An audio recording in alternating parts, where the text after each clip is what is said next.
Hi ಎಲ್ರಿಗೂ ನಮಸ್ಕಾರ. Welcome to Supriya ಪಾಕಶಾಲೆ. ಇವತ್ತು ನಾನು ಮಾಡಿರುವಂತಹ ಕರಿಬೇವಿನ ಚಟ್ನಿನ ಯಾವ ಥರ ಮಾಡೋದು ಏನು ಅನ್ನೋದನ್ನು ಇವತ್ತಿನ ವಿಡಿಯೋದಲ್ಲಿ ನಿಮಗೆ ತಿಳಿಸ್ಕೊಡ್ತಾ ಇದ್ದೀನಿ. ಈ ರೆಸಿಪಿ ನಿಮ್ಗೆ ಇಷ್ಟ ಆಯ್ತಂದರೆ ಪ್ಲೀಸ್ ಲೈಕ್ ಆ್ಯಂಡ್ ಶೇರ್ ಮಾಡಿ. ಸಬ್ಸ್ಕ್ರೈಬರ್ ಆಗಿಲ್ಲ ಅಂತನಾರು ಪ್ಲೀಸ್ ಬೇಗ ಸಬ್ಸ್ಕ್ರೈಬರ್ ಆಗಿ. ಅದಕ್ಕೆ ಏನೇನು ತೊಗೊಂಡಿದ್ದೀನಿ ಅನ್ನೋದನ್ನು ಇಂಗ್ರೀಡಿಯೆಂಟ್ಸ್ನ ನೋಡ್ಕೊಂಬರೋಣ. 1 ಕಪ್ಪಷ್ಟು ಕರಿಬೇವು ಹಾಗೂ ನಿಂಬೆಹಣ್ಣು ಗಾತ್ರದಷ್ಟು ಹುಣಸೆ ಹಣ್ಣು ತೊಗೊಂಡಿದ್ದೀನಿ.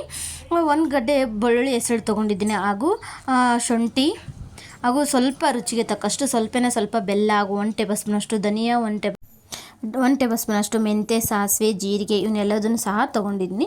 ಇವಾಗ ನಾನು ಫಸ್ಟು ಧನಿಯಾ, ಮೆಂತ್ಯ, ಸಾಸಿವೆ, ಜೀರಿಗೆ ತೊಗೊಂಡಿದ್ವಲ್ವ ಇವನ್ನ ನಾನು ಫಸ್ಟು ಹುರ್ಕೊಳ್ತಾ ಇದ್ದೀನಿ. ಒಂದು ಪ್ಯಾನಲ್ಲಿ ಹಾಕಿ ಚೆನ್ನಾಗಿ ನೀಟಾಗಿ ಕೆಂಪುಗಾಗೋ ತಕ್ಕನ ಹುರ್ಕೊಳ್ಬೇಕಾಗುತ್ತೆ. ಓಕೆ, ನೋಡ್ತಾ ಇದ್ರಲ್ಲ ಸ್ವಲ್ಪ ರೋಸ್ಟ್ ಆಗಬೇಕು. ಓಕೆ, ಗರಿ ಅಂತಾರಲ್ವ ಆ ಥರ ಆಗಬೇಕು. ಆ ಥರ ಆದಮೇಲೆ ನಾವು ಇವಾಗ ಚೆನ್ನಾಗಿ ರೋಸ್ಟ್ ಆಗಿದ್ದಾವೆ. ಇವಾಗ ಒಂದು ಮಿಕ್ಸಿ ಜಾರಿಗೆ ಹಾಕ್ಕೊಳ್ತಾ ಇದ್ದೀನಿ. ಮಿಕ್ಸಿ ಜಾರಿಗೆ ಇದನ್ನು ನಾನು ಸಣ್ಣದಾಗಿ ಮಿಕ್ಸಿ ಮಾಡ್ಕೊಂಡು ಬರ್ತಾ ಇದ್ದೀನಿ.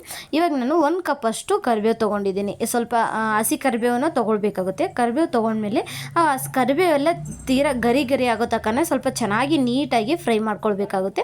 ನೋಡ್ತಾ ಇದ್ರಲ್ಲ 1 ಕಪ್ಪಷ್ಟು ತೊಗೊಂಡ್ಮೇಲೆ ಇಷ್ಟು ಚೆನ್ನಾಗಿ ಆಗ್ತದೆ. ನೋಡ್ತಾ ಇದ್ರಲ್ಲ ಕರಿಬೇವು ಈ ಥರ ಮುಟ್ಟಿದ್ರೇ ಅವು ಪುಡಿ ಆಗಬೇಕು. ಆ ಥರ ಫ್ರೈ ಮಾಡಬೇಕಾಗುತ್ತೆ. ಇವಾಗ ನಾನು ಆ ಥರ ಫ್ರೈ ಮಾಡ್ಕೊಂಡ್ಮೇಲೆ ಒಂದು ಪ್ಲೇಟಿಗೆ ತಗೊಂಡಿದ್ದೀನಿ. ನಿಂಬೆಹಣ್ಣು ಗಾತ್ರದಷ್ಟು ಹುಣಸೆ ಹಣ್ಣನ್ನು ನಾನು ಇವಾಗ ಪ್ಯಾನಲ್ಲಿ ಹಾಕಿ ಚೆನ್ನಾಗಿ ಒಂದು 10 ನಿಮಿಷ ಕುದಿಸ್ಕೊಳ್ತಾ ಇದ್ದೀನಿ ನೀರಲ್ಲೇ. ಹುಣಸೆಹಣ್ಣು ಎಲ್ಲ ಮೆತ್ತಗಾಗಬೇಕು. ಬೆಲ್ಲ ಯಾವ ಥರ ಮೆತ್ತಗಿರುತ್ತೋ ಆ ಥರ ಮೆತ್ತಗಾಗೋ ತನಕ ಚೆನ್ನಾಗಿ ಕುದಿಸ್ಕೊಳ್ತಾ ಇದ್ದೀನಿ. ಇವಾಗ ನಾನು ಮಿಕ್ಸಿ ಜಾರಿಗೆ ನಾವು ಒಂದು ಸೈಡಲ್ಲಿ ಬೆಲ್ಲ ತೊಗೊಂಡಿದ್ವಲ್ವ, ಬೆಲ್ಲ ಹಾಗೂ ಕರಿಬೇವನ್ನ ಇವಾಗ ಹಾಕಿ ಚೆನ್ನಾಗಿ ಮಿಕ್ಸಿ ಮಾಡ್ಕೊಳ್ತಾ ಇದ್ದೀನಿ. ನಿಮ್ಮದು ಕರಿಬೇವು ನೀಟಾಗಿ ನೀವು ಎಷ್ಟು ಚೆನ್ನಾಗಿ ಗರಿ ಫ್ರೈ ಮಾಡ್ತೀರೋ ಅಷ್ಟು ಚೆನ್ನಾಗಿ ಚಟ್ನಿ ರೆಡಿಯಾಗುತ್ತೆ ಅಂತ ಹೇಳ್ಬೋದು. ಓಕೆ, ಇವಾಗ ನಾನು ಈ ಥರ ನೀಟಾಗಿ ಮಿಕ್ಸಿ ಮಾಡ್ಕೊಂಡು ಬಂದಿದ್ದೀನಿ. ಇವಾಗ ನಾನು ಹುಣಸೆಹಣ್ಣನ್ನ ನಾವು ಆವಾಗಲೇ ಈ ಥರ ಸ್ವಲ್ಪ 10 ನಿಮಿಷ ಕುದಿಯೋಕೆ ಇಟ್ಕೊಂಡಿದ್ವಲ್ವ ಹುಣಸೆಹಣ್ಣು ಹಾಕ್ಕೊಳ್ತಾ ಇದ್ದೀನಿ. ನೋಡ್ತಾ ಇದ್ರಲ್ಲ ಈ ಥರ ಮೆತ್ತಗಾಗಿ ಹುಣಸೆಹಣ್ಣು ಕುದಿಬೇಕಾಗುತ್ತೆ. ಓಕೆ, ಇವಾಗ ನಾವು ಆವಾಗಲೇ ಮಿಕ್ಸಿ ಮಸಾಲನ ರೆಡಿ ಮಾಡ್ಕೊಂಡಿದ್ವಲ್ವ, ಮಸಾಲೆ ಇವಾಗ ಹಾಕ್ಕೊಳ್ತಾ ಇದ್ದೀನಿ. ನಾನು 2 ಟೇಬಲ್ ಸ್ಪೂನಷ್ಟು ಮಸಾಲ ಹಾಕ್ಕೊಳ್ತಾ ಇದ್ದೀನಿ. ಹಾಗೆ 3 ಟೇಬಲ್ ಸ್ಪೂನಷ್ಟು ಅಚ್ಚ ಖಾರದ ಪುಡಿ ಹಾಕ್ಕೊಳ್ತಾ ಇದ್ದೀನಿ ಹಾಗೂ ರುಚಿಗೆ ತಕ್ಕಷ್ಟು ಉಪ್ಪು ಹಾಕ್ಕೊಳ್ತಾ ಇದ್ದೀನಿ. ನಿಮಗೆ ಖಾರ ಪುಡಿ ಎಷ್ಟು ನಿಮ್ಮದು ಖಾರ ಇರುತ್ತೋ, ನಿಮಗೆ ಎಷ್ಟು ಖಾರ ಬೇಕು ಅನಿಸುತ್ತೋ ನೋಡಿ ಹಾಕ್ಕೊಳ್ಬೇಕಾಗುತ್ತೆ.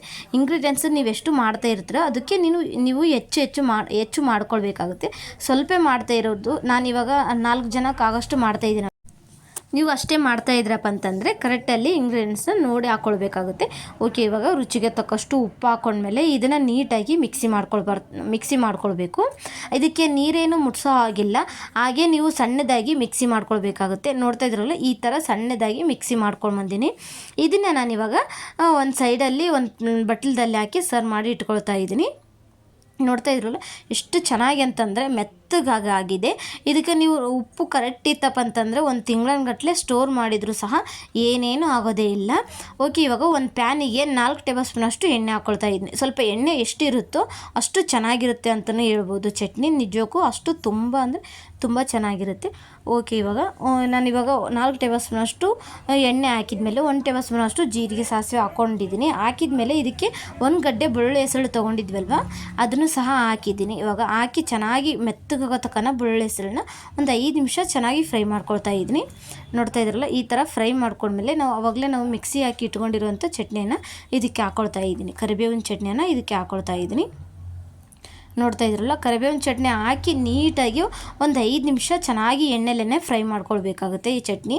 ಹಾಗಾದರೆ 1 ತಿಂಗಳಗಟ್ಟಲೆ ನೀವು ಸ್ಟೋರ್ ಮಾಡಿದರೂ ಏನೂ ಆಗೋದೇ ಇಲ್ಲ. ಅಷ್ಟು ಚೆನ್ನಾಗಿರುತ್ತೆ ಅಂತಂದರೆ ಅಷ್ಟು ಚೆನ್ನಾಗಿರುತ್ತೆ. ಓಕೆ, ಇವಾಗ ನೋಡ್ತಾ ಇದ್ರಲ್ವ ಚಟ್ನಿನ ಈ ಥರ ನೀಟಾಗಿ ಫ್ರೈ ಮಾಡ್ಕೊಳ್ತಾ ಇದ್ದೀನಿ ನಾನು. ಓಕೆ, ಇವಾಗ ಎಣ್ಣೆದಲ್ಲೇ ಫ್ರೈ ಮಾಡಿದ್ದೀನಿ. ನೋಡಿ ಎಷ್ಟು ಚೆನ್ನಾಗಾಗಿದೆ ಕರಿಬೇವಿನ ಚಟ್ನಿ ಅಂತಂದರೆ ನೀವು ಟೂರಿಗೆ ಹಾಗೂ ಪಿಕ್ನಿಕ್ಕಿಗೆ ಎಲ್ಲಿಗಾದರೂ ಹೋಗುವಾಗ ಈ ಥರ ವೆರೈಟಿ ಆಗಿರುವಂತಹ ನಾನು ಈ ಚಟ್ನಿನ ನೀವು ಮಾಡ್ಕೊಂಡು ಹೋದ್ರಪ್ಪ ಅಂತಂದರೆ ಅದು ಏನೂ ಆಗೋದಿಲ್ಲ. ಅಷ್ಟು ಚೆನ್ನಾಗಿರುತ್ತಂತ ಹೇಳ್ಬೋದು. ಚಪಾತಿಯಲ್ಲಿ ಆಗಿರ್ಬೋದು, ಬಿಸಿ ರೊಟ್ಟಿಯಲ್ಲಿ ಆಗಿರ್ಬೋದು ಹಾಗೂ ಬಿಸಿ ಅನ್ನದಲ್ಲಿ ಈ ಥರ ಚಟ್ನಿ ಇತ್ತಪ್ಪ ಅಂತಂದರೆ 1 ಗಂಗಳ ಅನ್ನ ತುಂಬ ಆರಾಮಾಗಿ ಊಟ ಮಾಡ್ತಾರೆ. ಓಕೆ, ಇವಾಗ ಈ ಚಟ್ನಿ ರೆಡಿಯಾಗಿದೆ. ಇವಾಗ ಒಂದು ಬಟ್ಲಕ್ಕೆ ಸರ್ವ್ ಮಾಡ್ತಾಯಿದ್ದೀನಿ. ನೋಡಿ, ಇವಾಗ ಒಂದು ಬಟ್ಲಕ್ಕೆ ಸರ್ವ್ ಮಾಡಿ ಮಾಡಿದ್ದೀನಿ. ಅನ್ನದಲ್ಲಿ ಸಹ ನಿಮಗೆ ತೋರಿಸ್ತಾ ಇದ್ದೀನಿ, ಹಚ್ಚಿ ತೋರಿಸ್ತಾ ಇದ್ದೀನಿ ಎಷ್ಟು ಚೆನ್ನಾಗಿರುತ್ತೆ ಅಂತಂದರೆ ತುಂಬ ಚೆನ್ನಾಗಿರುತ್ತೆ. ಇವತ್ತಿನ ರೆಸಿಪಿ ನಿಮ್ಗೆ ಇಷ್ಟ ಆಗುತ್ತೆ ಅಂತ ಅಂದ್ಕೊಳ್ತಾ ಇದ್ದೀನಿ. ಪ್ಲೀಸ್ ಇಷ್ಟ ಆದರೂ ಲೈಕ್ ಮಾಡಿ, ಶೇರ್ ಮಾಡಿ ಹಾಗೂ ಫ್ರೆಂಡ್ಸ್ಗೂ ಫ್ಯಾಮಿಲಿ ಮೆಂಬರ್ಸ್ಗೆ ಶೇರ್ ಮಾಡಿ. ಇನ್ನೂ ಯಾರೆಲ್ಲ ಸಬ್ಸ್ಕ್ರೈಬರ್ ಆಗಲಾರ್ದಾರೆ ನೋಡ್ತಾ ಇದ್ದೀರಾ ಪ್ಲೀಸ್ ಸಬ್ಸ್ಕ್ರೈಬರ್ ಆಗಿ ನೋಡಿ ಅಂತ ಕೇಳ್ತಾ ಮುಂದಿನ ರೆಸಿಪಿ ಒಂದಿಗೆ ಮತ್ತೆ ಬರ್ತೀನಿ. ಇವತ್ತಿನ ರೆಸಿಪಿ ನಿಮ್ಗೆ ಇಷ್ಟ ಆತಂದರೆ ಪ್ಲೀಸ್ ಲೈಕ್ ಆ್ಯಂಡ್ ಶೇರ್ ಮಾಡಿ. ಇನ್ನೂ ಸಬ್ಸ್ಕ್ರೈಬರ್ ಆಗಿಲ್ಲ ಅಂತನ್ನೋರು ಬೇಗ ಸಬ್ಸ್ಕ್ರೈಬರ್ ಆಗಿ.